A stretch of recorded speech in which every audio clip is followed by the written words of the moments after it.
राम, हकीम रोशनदास, रोशन चिराग सुरमा वाले और मुखी परमेश्वर लाल तथा अन्य कई सत्संगी स्त्री पुरुष दर्शन के लिए वहां मौजूद थे। चिश्ती साहेब वहां से सम्मा सट्टा तक गए। सम्मा सट्टा में उनके बाल बच्चों ने हुजूर के दर्शन गाड़ी में आकर किए। हुजूर ने उनको रुपए दिए। हुजूर उनसे बहुत खुश हैं।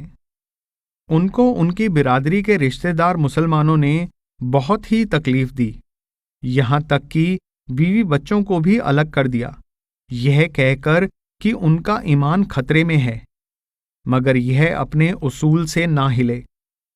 आखिरकार वही हुआ जो मेरा ख्याल था कि बीवी बच्चों को कब तक दुनिया के स्वार्थी रिश्तेदार संभाल सकते थे। वे फिर आ गए। उनके पिता ने भी नाम ले लिया। रिश्तेदार और बिरादरी झक मारकर रह गए। सच की जीत होती है। हुजूर महाराज जी ने उनके सारे खानदान पर बहुत ही दया की है।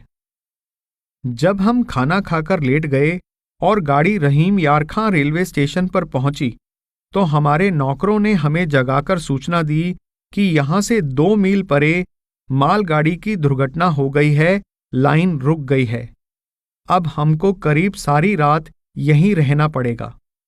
हम तो रात को सोए रहे। सुबह को 6 बजे उठे तो बाहर बहुत गर्मी थी। पता चला कि हम मरने से बाल बाल बच गए। बात इस प्रकार हुई कि सिंध के हुर लोग हमारी कराची मेल को तबाह करके लूटना चाहते थे। उनको पता था कि कराची मेल फलां वक्त रहीमयार खां से चलती है। उससे जरा पहले उन्होंने रहीमयार खां से 2 मील परे सादकाबाद की तरफ रेल की पटरियां उखाड़कर फेंक दी। उनकी जगह मिट्टी खोदकर पोली कर दी। हमारी गाड़ी सत्संगियों से भेंट के कारण रहीमयार खां पर 1 घंटा लेट थी। अब परमात्मा की करनी इस प्रकार हुई कि हमारी गाड़ी के इंतजार में एक मालगाड़ी रहीमयार खां के स्टेशन पर देर से आई खड़ी थी।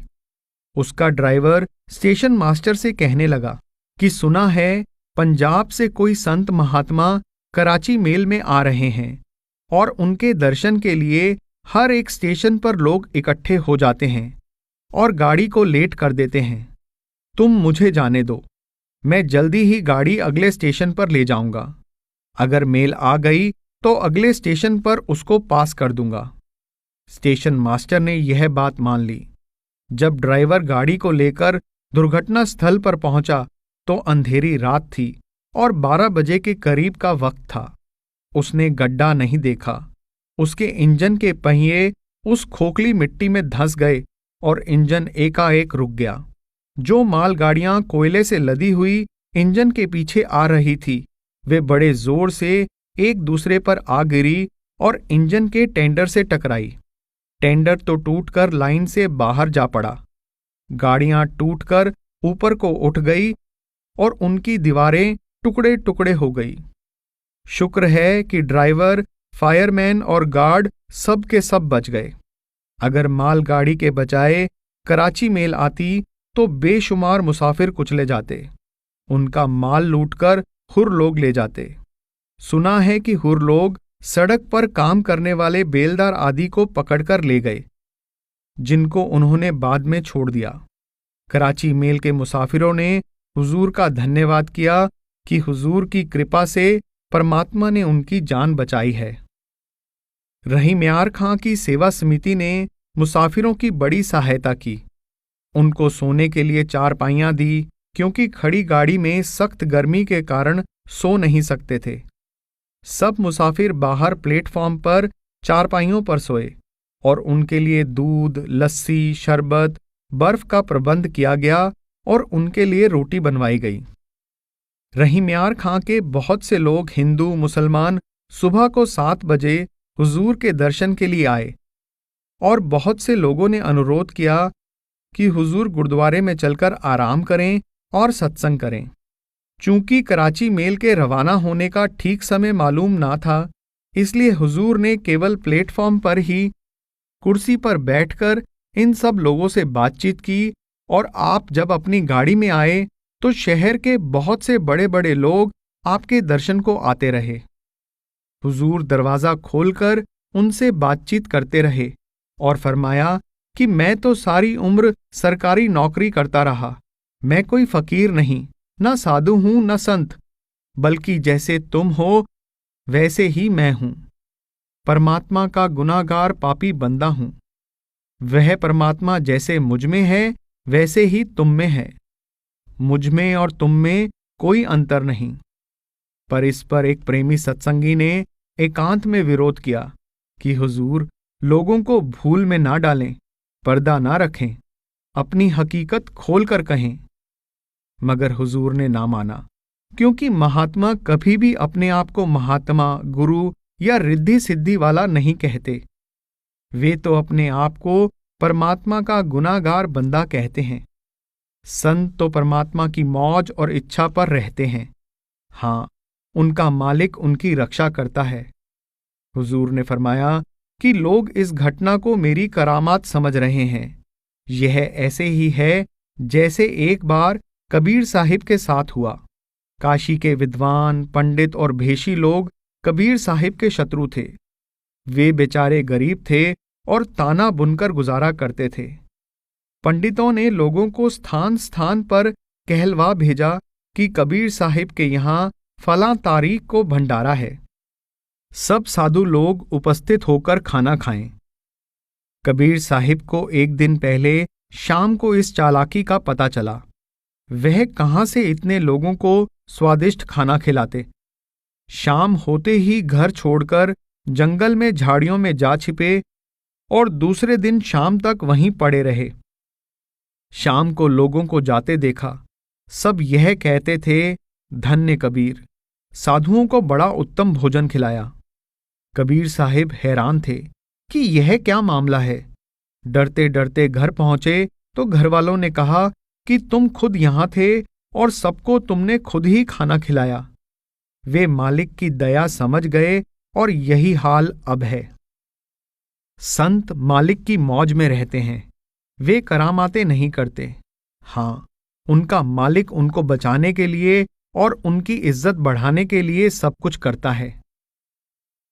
रहीम यार खां की सेवा समिति को हुजूर ने 50 रुपए दिए और बड़ी खुशी प्रकट की कि उन लोगों ने परमात्मा के जीवों की बड़ी सेवा की, और फिर यह कहा कि वे हुर लोग जिन्होंने यह कर्म किया है उनको परमात्मा क्यों ना सख्त सजा देगा। मैंने अर्ज की कि हुजूर, वे तो इसको पुण्य समझते हैं कि अपने गुरु का बदला लें, मगर यह नहीं देखते कि हमको बदला किससे लेना चाहिए। जनता ने उनके पीर का या उनका कुछ नहीं बिगाड़ा है। वहां 10 बजे सख्त धूप और गर्मी में सब लोगों को कराची मेल से सामान निकालकर दुर्घटना के स्थान से परे दूसरी गाड़ी में, जो कराची से आई थी, रखना पड़ा और उसमें सफर करना पड़ा, और उस गाड़ी के मुसाफिरों को कराची मेल में बिठाया गया। इस काम में रहीम यार खां की सेवा समिति ने बड़ी सहायता की। रेलवे वालों या पुलिस ने कोई सहायता ना की। हम इस गाड़ी में फर्स्ट क्लास में बैठे, मगर वह ठंडी ना थी। उसमें सख्त गर्मी थी और गर्मी में वह गाड़ी 2 बजे तक खड़ी रही। रास्ते में रोहड़ी तक जगह जगह प्रत्येक स्टेशन पर रुकती गई। कई जगह लोगों को पानी पीने को ना मिला। सेवा समिति के लोगों ने वहां भी उनको पानी दिया, सबको रोटियां बांटी। आखिरकार रात के 7 बजे रोहड़ी पहुंचे। वहां सखर और बाकी स्थानों के सत्संगी बड़ी भारी संख्या में एकत्रित थे। कोई रास्ता हमारी गाड़ी से बाहर प्लेटफॉर्म पर जाने का ना था। दीवान साहिब बेचारे भीड़ को चीर कर लेमनेड और लस्सी आदि लाए, क्योंकि हमारा प्यास से बुरा हाल था। बर्फ का मिलना कठिन था। बड़ी कठिनाई से कुछ बर्फ हाथ लगी और वहां सख्त गर्मी में आधा घंटा ठहर कर आगे जाकर हाथ मुंह धोकर खाना खाया और सो गए। 6 बजे छावनी के स्टेशन पर संगत एकत्रित थी। कारों में हम दीवान साहिब के निवास स्थान पर बंदर रोड एक्सटेंशन में आ पहुंचे। यहाँ की आबादी और मकान स्वर्ग का नमूना है। ना अधिक गर्मी और ना सर्दी। मकान हवादार हैं और उनमें सभी प्रकार का आराम है। आते ही यहां से पहले 3 मील पर डीएवी हाई स्कूल में संगत की रिहाइश और भोजन आदि का प्रबंध देखने गए और उसके पास ही श्रद्धा मंदिर हाई स्कूल के मैदान में सत्संग का पंडाल सजा हुआ था। ये दोनों इमारतें बंदर रोड के पास ही हैं और दोनों में खुले खुले कमरे और आंगन हैं। श्रद्धा मंदिर की इमारत और बाहर के दरवाजे के दरमियान बहुत खूबसूरत रास्ता है जिसके दोनों ओर पेड़ हैं। वहां के प्रिंसिपल साहेब देसी वेशभूषा पहने हुए, दुपट्टा कंधों के गिर्द डाले हुए, सिर पर गांधी टोपी सजी हुई हुजूर महाराज जी को शाम के समय मिले। सारा प्रबंध देखकर हम वापस जमशेदपुर क्वार्टर्स में आ गए और वहां सबने स्नान किया, फिर खाना खाकर आराम किया। रास्ते में मिस्टर पुरी का मकान भी देखते आए। यह मकान भी बहुत खूबसूरत और शानदार है। इसमें खूब हवा लगती है। यहां मकानों की यही खूबी है कि हवा आती रहती है, क्योंकि यहां पश्चिम की ओर से समुद्र से हर समय ठंडी हवा चलती रहती है। अगर यह हवा ना चले तो दम घुटने लगता है। सब मकान इसी बात को ध्यान में रखकर बनाए गए हैं।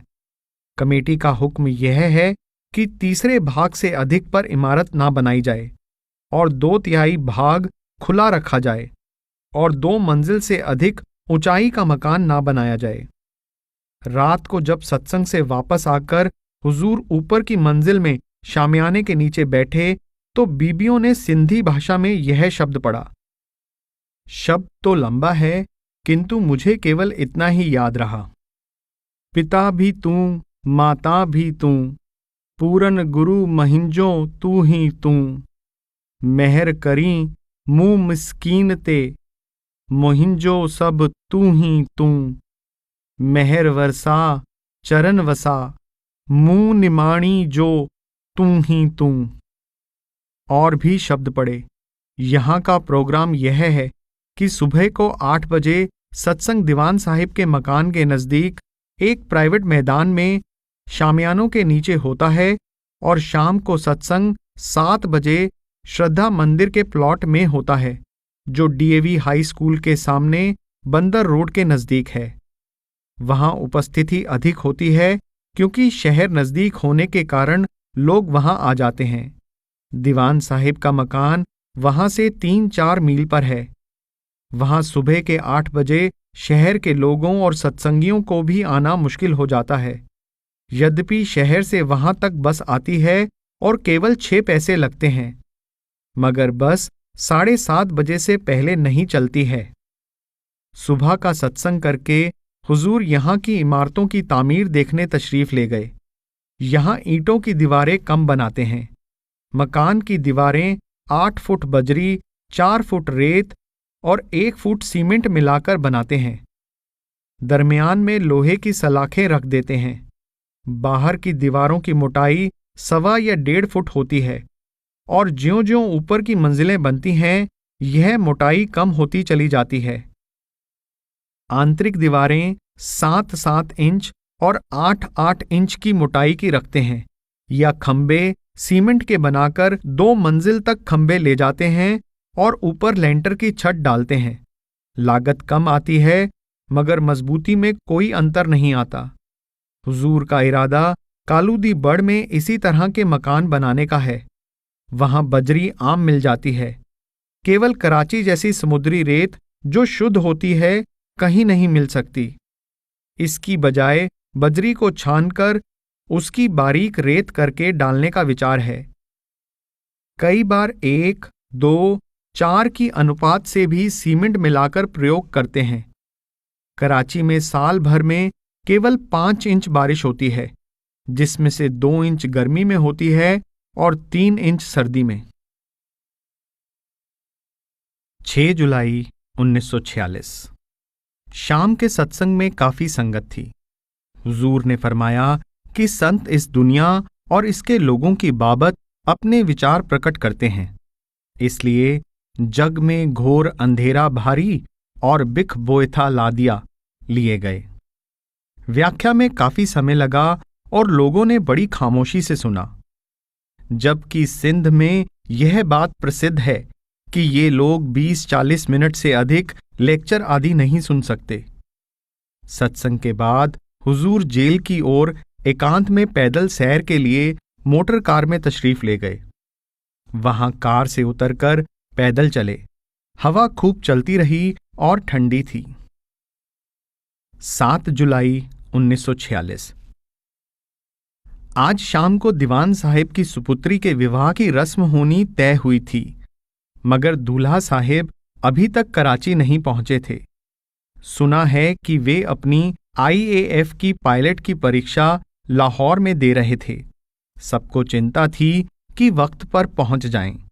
चुनाचे शाम को कराची मेल से वह अपने परिवार के साथ कराची पहुंच गए। सिंधी लोगों के यहाँ शादी की रस्म बहुत सादा होती है। यहाँ बारात का झंझट और खाने पीने की पार्टियों की भरमार नहीं होती। हाँ, जैसे आम मशहूर है कि शादी से पहले दूल्हे मियाँ के पिता साहिब का हाथ 10, 15, 20 हजार रुपया देकर गर्म करना पड़ता है, वरना वह लड़की लेने के लिए सहमत नहीं होता। सो शाम के 8 बजे दीवान साहिब मोटर कार लेकर अपने संबंधी के घर गए और शाम को 8-9 बजे के दरमियान दूल्हा, उसके माता पिता और दूसरे संबंधी और कुटुंब के लोग पंडाल में पहुंचे। लड़की वालों के घर नहीं आए। वहां सब लोग एकत्रित थे। लड़की लड़का दोनों हाथ में हाथ लिए महफिल में आकर श्री गुरु ग्रंथ साहिब और हुजूर के सामने 2 अलग अलग गद्दियों पर विराजमान हुए।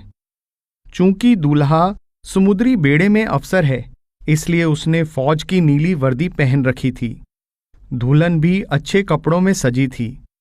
दोनों ने बैठने से पहले हुजूर को माथा टेका। हुजूर ने दोनों के सिर पर हाथ रखा। उसके बाद श्री गुरु ग्रंथ साहिब महिला 4 में से 4 लावें पड़ी गई। लावों के बाद आनंद प्या मेरी माए सतगुरु में पाया पढ़ा गया। उसके बाद अनद सुनो वड पागियों लिया गया। बस शादी खत्म हुई। हाँ, हुजूर ने दरबारी दास को हुक्म दिया कि दूल्हा दुल्हन को गृहस्थ आश्रम की जिंदगी पर कुछ हिदायत करें, जो उसने अपनी पंजाबी जबान में अदा कर दी, जिसको मेरे ख्याल में बहुत कम सिंधी पुरुषों और स्त्रियों ने समझा होगा। सिंध में हलवा बांटने की मनाही है, इसलिए फलों का प्रसाद बांटा गया। इसके बाद एक और शब्द श्री गुरु ग्रंथ साहिब में से लिया गया, क्योंकि सिंधी लोगों का श्री गुरु ग्रंथ साहिब में बड़ा विश्वास है। शादी के बाद लड़का लड़की केवल 10 मिनट के लिए लड़की के पिता के घर आए। वहां खाना खाकर विदा हो गए। लड़की तो दूसरे ही दिन सुबह कार में वापस आ गई। आज रात को 9 बजे दूल्हे को लाने के लिए कार भेजी गई है। वे शायद लड़की को आकर ले जाएंगे। 8 जुलाई 1946। आज सत्संग श्रद्धा मंदिर के प्लॉट में बंदर रोड के पास हुआ। बहुत भीड़ थी, सिख लोग भी थे। सबने खामोशी से सत्संग सुना।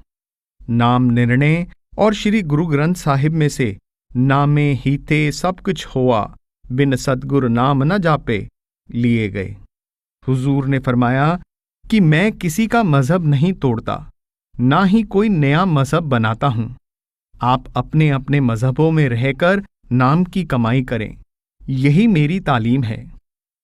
14 जुलाई की दोपहर को क्वेटा जाने का प्रोग्राम बनाया गया और सेकंड क्लास में 4 सीटें रिजर्व करवाई गई।